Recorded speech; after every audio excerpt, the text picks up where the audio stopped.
The Airbnb game as we know it is over. As in, whatever worked 3, 5, 7 years ago will leave you broke in 2025 if you continue to play by the old set of rules. By the way, if you don't know who I am, I'm Rob Abasolo. I am the largest short-term rental educator in the world, and I am the founder and CEO of HostCamp.com, the #1 short-term rental resource in the world. And let me tell you, I've made lots of money on Airbnb, and I've also lost lots of money on Airbnb. But the thing is that every mistake that I've ever made on Airbnb has taught me something very valuable, and those lessons have helped me turn my losses into millions of dollars in booked revenue on the Airbnb platform. Today I want to share what I've learned about the new Airbnb game, or what I like to call Airbnb 2.0. If you stick around, I'm going to show you how to win in this new era of Airbnb. I'm actually going to break down a recent renovation that I did on one of my failing properties that more than doubled my profits, and I'm going to reveal the rules that I'm living by going into 2025 to be a successful host on today's episode of Rob Built.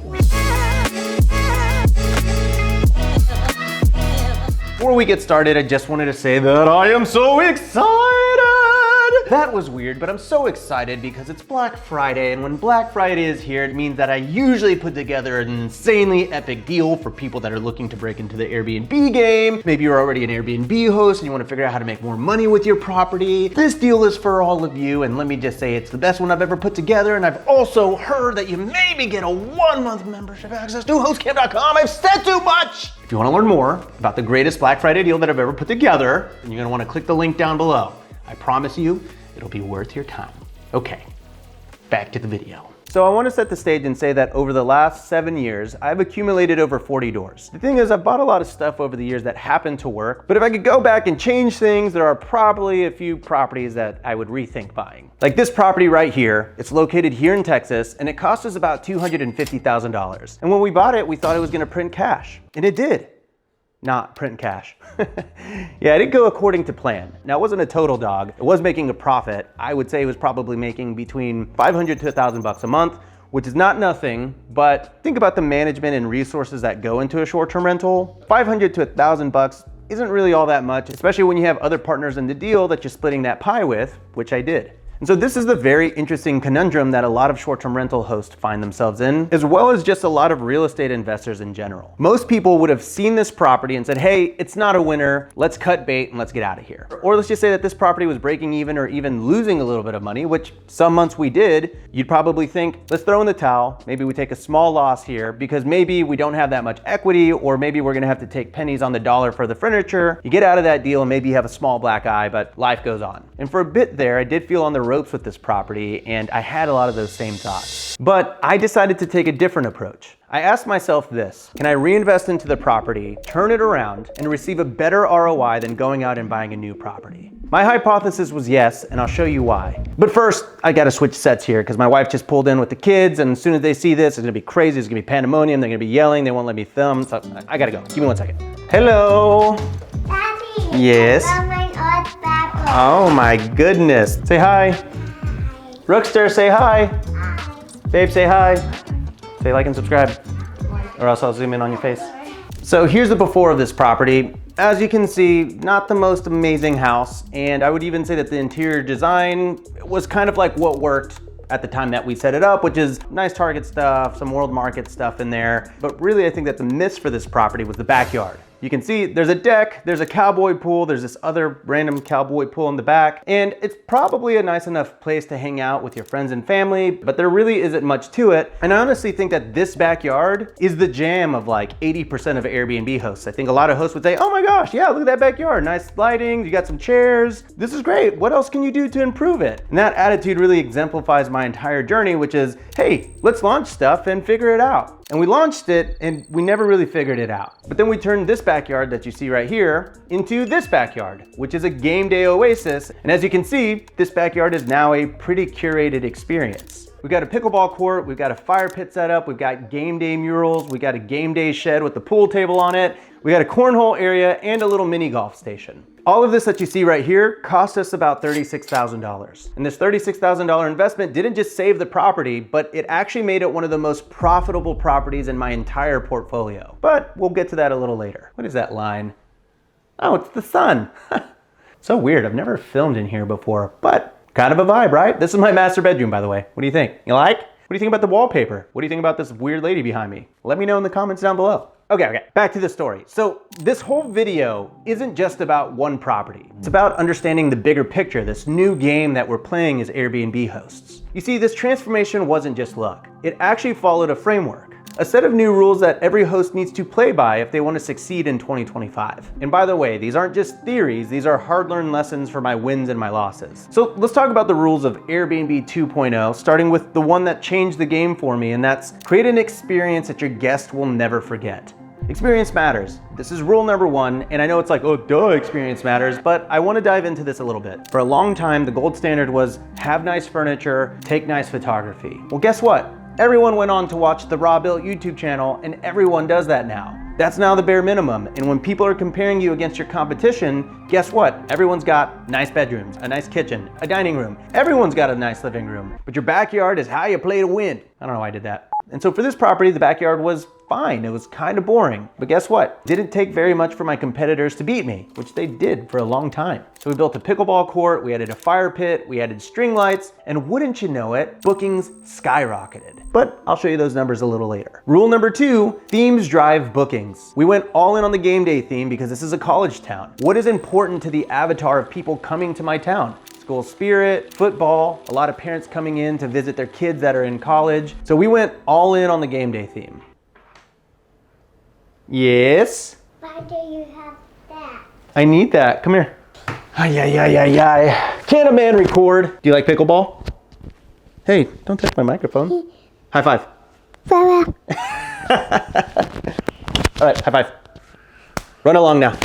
And we're back. We went all in on the game day theme. Get out of here.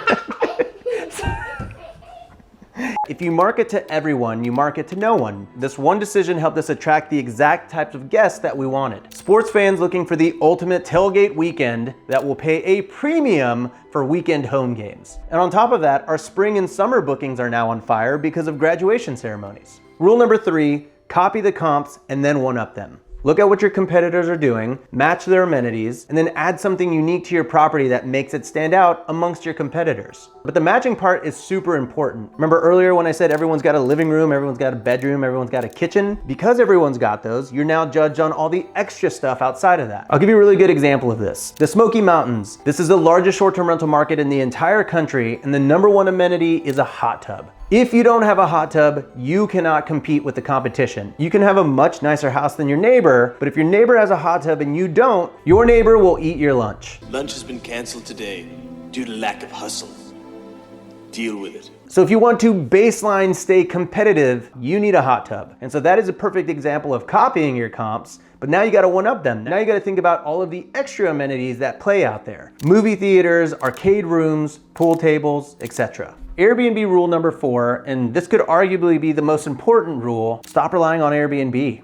Huh? What? Rob? I thought you were the Airbnb guy! Yeah, I said it. Crazy, right? I know. A couple years ago in October at the same property, I had the last week unbooked. And I had this nice family reach out, and it was gonna be like a $2,000 reservation, and Airbnb blocked it. They sensed that it would be a party. Well, the guest was of course frustrated, which I understand, and we let them know, hey, it's because Airbnb thinks it's a party, sorry, we can't help you. And they're like, no, we're old ladies, we're not here to party, we're here to visit our kids. Is there anything you can do? We called Airbnb, we emailed support, and Airbnb kept shutting it down over and over and over again. And let me tell you, that booking was critical to my bottom line. That booking was the difference between me posting a massive profit or a massive loss. And it sucked. Well, funny story, they ended up finding me offline and booked directly. So of course I took that booking and I ended up posting a $1,500, $1,700 profit as a result. And that helped me realize this really interesting conundrum. Airbnb is kind of like a job. You can get fired at any time. Of course, not literally, but figuratively, because there was also a time where I got locked out of my account for a few days, and that wreaked havoc on the business for those few days because I could not communicate with my guests at all. And I also know a lot of seasoned hosts who have been been hosting for years on Airbnb who have gotten locked out for a month. And so I've realized over the years that, of course, I'm grateful for everything that Airbnb has given me, but I can't put all my eggs in one basket. So you have to, no negotiation, set up a direct booking website and start building that business up. Because right now it might be 5%, it might be 10% of your total bookings, but eventually it could be 30 to 50% of your bookings. That's my goal. And the big pie in the sky goal for me is to eventually have the majority of my bookings come direct. Airbnb is an amazing platform, but guess what? They're your boss and they can fire you at any time. So diversify by having a direct booking website, list on Vrbo, list on Furnish Finder, list on booking.com. Get your listings out there. Rule number 5, learn to take the bottom line approach. If you don't know what the bottom line is, it's the overall profitability of your business. And that's the bottom line because Stone Cold said so.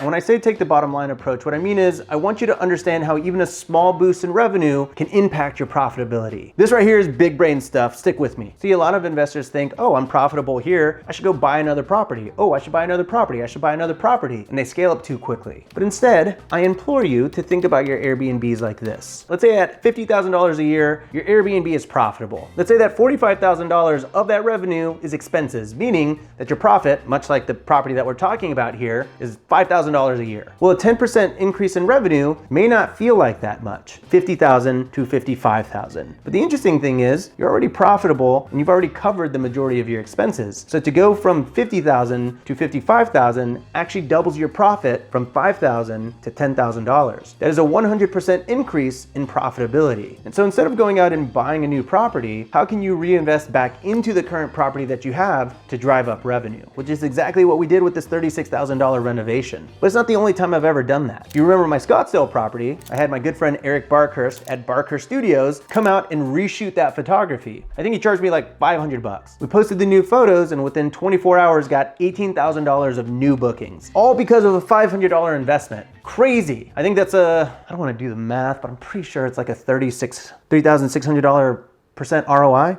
I don't know. I don't want to do the math. That's a wild return. So ask yourself, is there a way that I can invest $10,000 back into my property and increase the revenue by $5,000? And that's a 50% ROI, which is much greater than what you're going to find buying something off the MLS. Yes? Oh, good. TLDR, too long didn't read, or TLDW, I guess. Reinvest back into your property because your competition is, and let me tell you, they are out to get you. Rule number 6, occupancy rate is a vanity metric. I know we all want 80, 90, 100% occupancy rates, but stop considering yourself a failure if you're not at 70 to 100%, because it's not just about occupancy rate, it's about the ADR and what ADR is meaningful for your property. This is the pink pickle. I am pretty sure that the overall occupancy of this property is 20 to 25%. And it's funny because people often call me out on YouTube and they're like, oh, this guy's like trying to teach Airbnb, but look at his own calendars, they're empty. Meanwhile, at the Pink Pickle, I charge $1,299 on the weekend with the 3-night minimum. That property since last March, so in the last 8 months, has done about $96,000, $97,000 in revenue. And I think we'll end the 12 months at around $120 to $130. My mortgage on it is $2,000. So that one does okay. Now let's pull up the subject property of today's video. The occupancy rate for this property is 47%.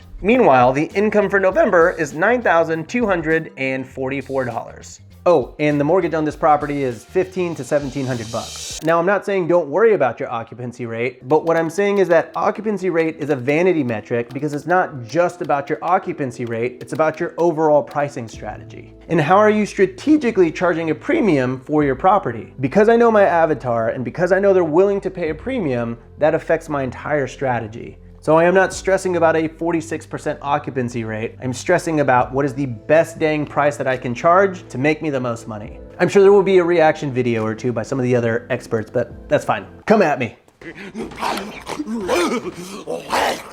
Just kidding. I don't really care. All right, so I told you that I'd show you some of the before and after revenues, so let's take a look. Okay, so let's take a little look under the hood here. Let's start in 2023 so you can see what the total revenue was for that year, pre-renovation. So as you can see, last year we pulled in $46,714 and 23 cents.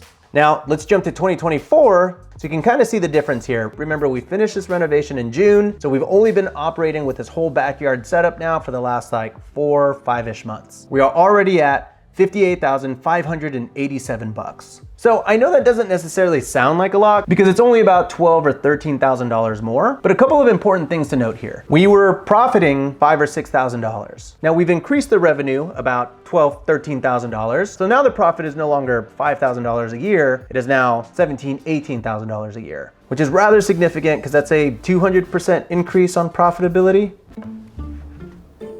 294%, 260%, somewhere in there. I don't have the exact numbers, but to keep it basic, it is an increase of over 200% in profitability, which I think is actually pretty cool. But what I really want to show you are the changes between the months year to year. So we're gonna go June 2023, and as you can see, we did $35.79. And then we launched this, I think we might have launched it in July. Okay, and then June 2024, $54.38. So not crazy, but remember that extra juice is all profit. July 2023, $46.19. July 2024, $6,877. August 2023, $44.13. August 2024, $53.48. September 2023, $3,080. September 2024, $27.60. So a small dip. I can't really explain that one, to be honest. I'm told it's because the home game schedule in September was absolute garbage, but that's fine. Then we go to October 2023, and it's $34.57. Fast forward post pickleball renovation, $7,404. It's crazy, man. It really is. Like, I'm very proud of this because it was a lot of hard work, truthfully. November 2023, $43.05. November 2024, $9,244. The moral of the story with this property is that it was a relatively big backyard project, but it was so much easier to manage that and hire a contractor and manage the contractor than it was to go out and buy a whole new property. And because I didn't cut bait and sell this property, but I believed in it and I looked at the comps and I looked at the data and I put the $36,000 into it, I am now seeing a substantial return. Now, we really only got half of a year to really test this and we're at 58,000. But the cool thing is that for 2025, we believe that we're gonna do $80,000 to $90,000 in revenue. So we'll be pulling like a $35,000 to $45,000 profit on this property, when previously we were pulling a $5,000 profit per year. I guess what I'm saying is that Airbnb is not dead. It's just different. And if you play by the new rules, you can still win. And truthfully, I'm really excited about it. And if you want to get into this game, I think you should be too. Because if you play by the new rules, you can still win big. And I will always tell you those rules for free on this channel. And hey, friendly reminder, if you want to take the rules and the principles from today's video and you actually want to apply them and take action, then friendly reminder. It's a friendly reminder that my Black Friday deal is here. If you want to learn more about it, click the link down below. I genuinely believe it's the best deal I've ever put together because it's aimed at helping you get into your first Airbnb in 2025. It's also aimed at helping you make more money if you're a current host, how to analyze markets, how to pick up properties, how to supercharge revenue. There's so much. There really is just so much. So click that link down below. And on top of that, if you want to just learn about the projects that I've been able to turn around, if you want the before and after results of my case studies, then you're definitely going to want to check out this video right here because I actually give you like real life examples. So go check that out after, of course, you like and subscribe. I break down all the numbers here. All right, catch you on the next episode of Raw Built. What did I say? Then bye. Bye.